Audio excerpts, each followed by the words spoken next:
Attack में जितने भी लोग के शहादत हुए हैं उन सब के प्रति मैं संवेदना व्यक्त करता हूं। उनमें 3 लोग कर्नाटका से थे और मेरे संसदीय क्षेत्र से 2 लोग थे। उन सभी परिवार के प्रति मैं मेरा संवेदना व्यक्त करता हूं। Madam speaker, operation Sindoor led by the Indian Army showed the world that no terrorist is safe anywhere in Pakistan. वो जहां भी हो भारत उनको ढूंढेंगे and भारत उनको न्यूट्रलाइज करेंगे. This was the resolve that Bharat सरकार under the leadership of Narendra Modi displayed during Operation Sindoor. Madam, operation Sindoor के जो मिलिट्री एक्शन था वो इससे पहले के सभी मिलिट्री एक्शन से बहुत फर्क है इसमें और सबसे पहले में। This action was a new generation warfare, unlike all earlier warfares which were more conventional. In this we had foreign supplied drones, unmanned aerial vehicles, precision guided missiles, electronic warfare, a deceptive information warfare. ये सब चल रहा था. And the strength of the Indian armed forces was proved to be second to none in the world, because 80% of Pakistani weapons are imported from China, and it was India's air defense systems that had the ability to pierce through these Chinese defense systems, and we could reach our targets, the intended targets, in a precise way. The world today has accepted that India's military action through Operation Sindoor is a comprehensive and total military success.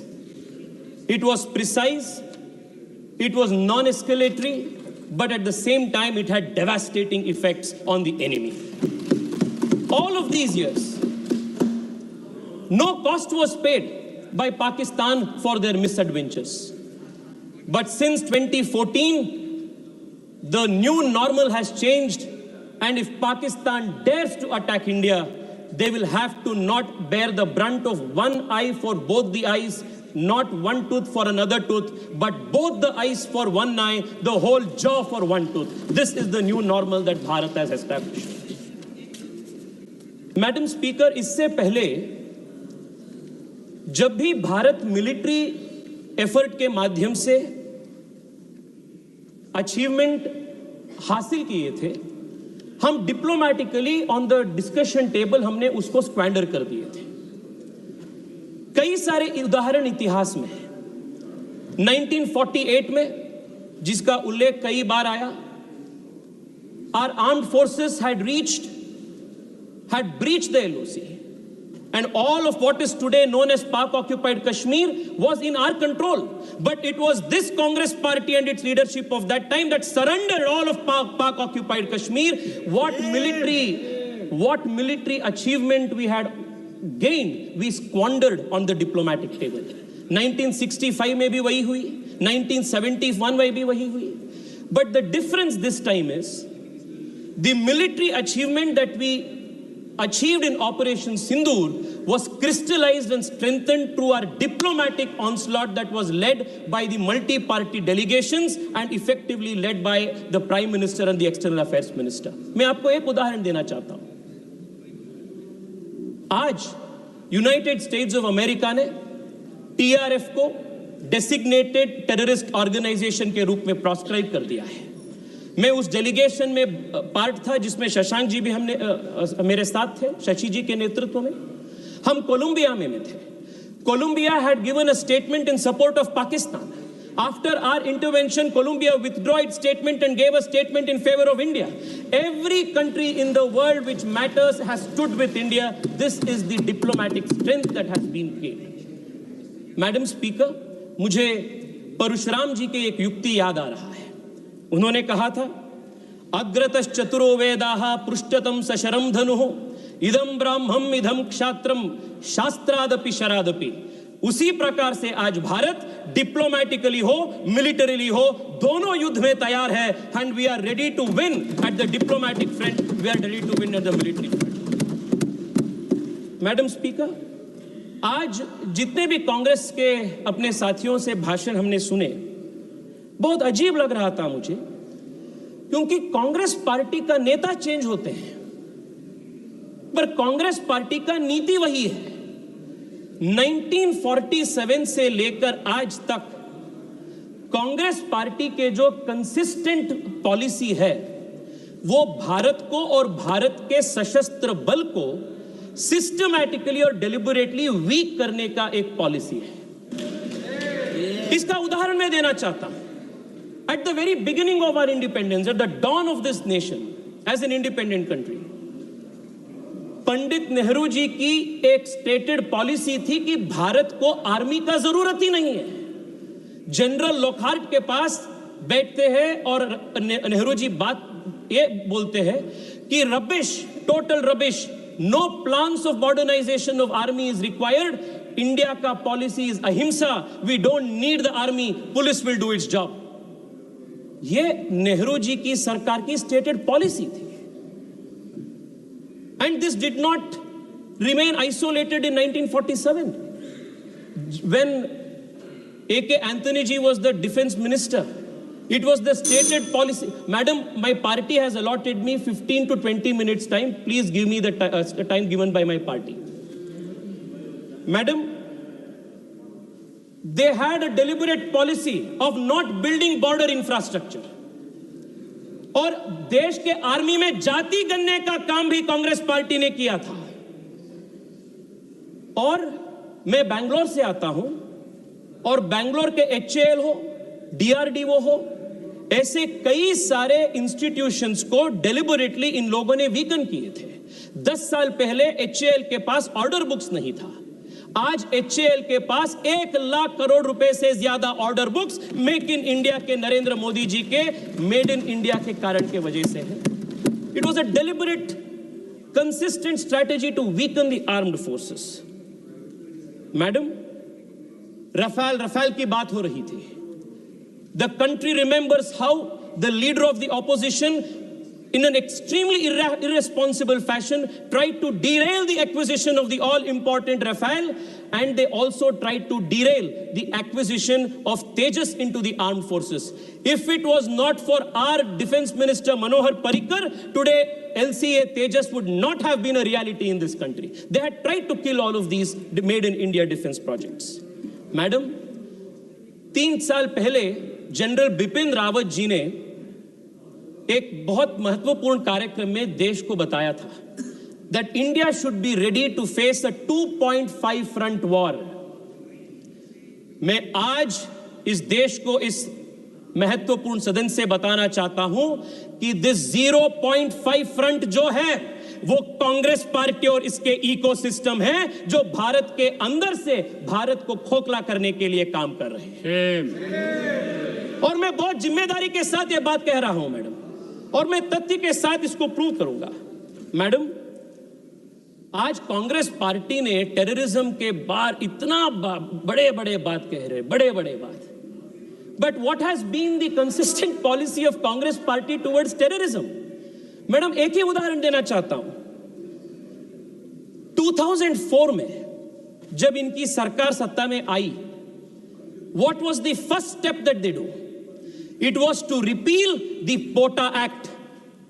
2001 parliament attack के बाद Bharatiya Janata party के नेतृत्व वाली NDA सरकार अटल बिहारी वाजपेयी के नेतृत्व में देश को सुदृढ़ बनाने के लिए, टेररिज्म को खत्म करने के लिए, for the first time in this country we introduce a legislative framework. Madam, आप भी कांग्रेस पार्टी से आते हैं। I want to remind you, madam, when Rajiv Gandhi, हाँ मैडम, व्हेन राजीव गांधी का ट्रायल चल रहा था, राजीव गांधी जी का ट्रायल चल रहा था, मैडम, जब राजीव गांधी जी की डेथ की, टेररिस्ट से हुई डेथ की ट्रायल चल रहा था, trial court said We do not have exclusive terror legislations to prosecute. This was the state of affairs of this country. 2001 के बाद हमने पोटा कानून लागू की, पर आप सरकार में आते ही पहली चीज आपने पोटा को दुरुस्त किया, यू रिमूव्ड पोटा। और क्यों किया आपने? आपके वोट बैंक के कारण आपने पोटा को बंद किया, और उसके बाद 10 साल देश हर दिन टेररिस्ट अटैक रूटीन बन गया था देश में। मैडम, मैं आपको एक लिस्ट बताना चाहता हूं। अब देखिए, पोटा को खत्म करने के वजह से इस देश पे किस प्रकार की नुकसान है। जुलाई 5, 2005 अयोध्या में राम जन्मभूमि में टेररिस्ट अटैक हुई, आपने क्या की? निंदा की। 2005 जुलाई 28 जौनपुर श्रमजीवी एक्सप्रेस पे बॉम्बिंग हुई, 15 लोग से अधिक लोगों का मृत्यु हुई, आपने क्या की? निंदा की। अक्टूबर 29 दिल्ली, दिसंबर 2005 बेंगलुरु IISc, फरवरी 2006 गुजरात अहमदाबाद स्टेशन में बॉम्बिंग, 2006 मार्च वाराणसी कंटोनमेंट स्टेशन, जुलाई 11 2006 मुंबई महाराष्ट्र ट्रेन बॉम्बिंग, 300 से अधिक लोग की मृत्यु हुई। मालेगांव महाराष्ट्र 2006, पानीपत हरियाणा 2007, हैदराबाद मक्का मस्जिद बॉम्बिंग 2007, अगस्त 2007 हैदराबाद में फिर से लुम्बिनी गार्डन के गोकुल चाट पे बॉम्बिंग, लखनऊ में बॉम्बिंग, 2008 पे रामपुर पे उत्तर प्रदेश पे बॉम्बिंग, सितंबर में दिल्ली में करोल बाग पे बॉम्बिंग, 2008 दिल्ली में सितंबर 27 में बॉम्बिंग। इसे लिस्ट जाते रहते हैं। In just 10 years of the UPA government between 2004 and 2014, more than 8,000 civilians were killed because of terrorist attacks in this country. 8,000 terrorist attacks, civilians were killed. आपने NIA को वीक किया, आपने जो कानून था वो कानून को ध्वस्त किया, और सुनिए मैं बताता हूं आपको हमने कैसे NIA को मजबूत किया। Madam, it was this deliberate ploy of weakening this country from within, by deliberately weakening the institutions of this country, that led to 8,000 innocent civilians killed because of terrorist attacks. And this was also the position in Kashmir. Every Friday there were stole painters. Every Friday there was a plan for the next calendar of terrorist attacks. It was only after Amit Shah ji introduced the Constitution Amendment Bill to remove Article 370 that has seen a great decline of terrorist attacks in Jammu Kashmir. It happened in our government, अपने सरकार की नेतृत्व। Madam, 2004 में when Congress repealed POTA, what were governments of the world doing? 2001 में 9/11 की attacks हुई थी। 9/11 के अटैक के बाद विश्व में हर देश अपनी लेजिस्लेटिव फ्रेमवर्क को टेररिज्म के खिलाफ उनके फाइट को और ताकत दे रहे थे। But here we had a government in India, unfortunately, that deliberately as state policy chose to weaken the fight against terrorism. 2004 में there is only one political party in the whole world which chose deliberately and very thoughtfully to repeal an anti-terror legislation, and the disfamy of that happens to the Congress party. This, the history of the country will remember it. Madam, आज surrender के बारे में बात हो रही है। मैं देख रहा था 1-2 दिन पहले कांग्रेस के पूर्व गृह मंत्री एक इंटरव्यू में बोले, 1965 में जब शास्त्री जी की सरकार थी तब सोवियत यूनियन के इंटरवेंशन के साथ हमने सीज फायर किए थे। सो उन्होंने बोले कि हमने एक्सेप्ट कर रहे हैं, we are accepting that the Soviet Union had actually created this ceasefire. Why are you not doing it? Madam, I want to remind the Congress party that the Bharatiya Janata Party and the leadership under Narendra Modi is not habituated like you to perform actions for the country on the behest of foreign forces.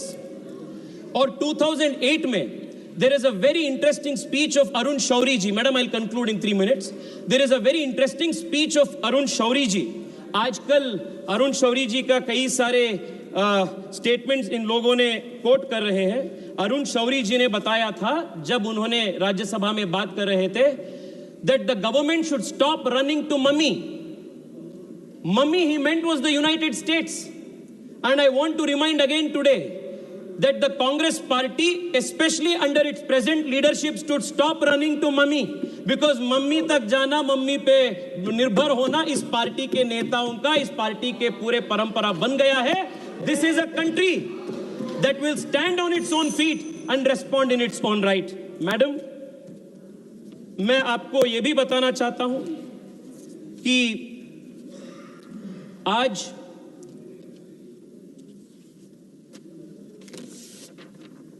देश के प्रधानमंत्री जी के foreign policy के ऊपर बहुत बड़ा question opposition ने उठा रहे हैं. And in a very shameful manner, in a very responsible manner, the leader of the opposition is using and coining the word surrender and surrender. Madam, मैं आपको बताना चाहता हूं, Narendra Modi ji is the defender of India and you are the surrendering forces of the country. Madam, आप 30 second दीजिए, मैं conclude कर रहा हूं. उरी अटैक जब हुई थी या बालाकोट अटैक जब हुई, हमने पाकिस्तान के अंदर घुसकर हमने मारे. Narendra Modi showed he is the defender of India. आपने जब सोवियत यूनियन के दबाव में 1965 में आपने सीज फायर घोषित किए थे, you had surrender. That is surrender and this is defender. ये फर्क है. पीएम मोदी ने राफेल खरीद, हमने मैडम 30 सेकंड में, मैडम 30 सेकंड दीजिए प्लीज. हमने तेजस को इंडक्ट किया. This is defender. आपने फॉरेन पावर्स के सामने भारत को आपने सरेंडर किया. This is your history. Madam, PM defended India's interest by providing indigenous strength to India's Make in India defense sector. You surrendered it to China and other adversaries, including important emerging technologies like 3G and 4G. This is the surrender of the Congress party. Madam, मैं आपको, I'm going to call the next speaker now. Madam, in the end I want to say this. We hope. Please. Madam, मैं conclude कर रहा हूं. Madam, the Congress party's thinking has not changed. 2001 में terrorist attack parliament में होने के बाद Congress party के पूर्व गृह मंत्री चिदंबरम जी ने कहे थे, madam 1 second, hear this out. He had said, I will give a benefit of doubt to Afzal Guru, and I doubt if he was involved in the terrorist attack. And this, बोलिए.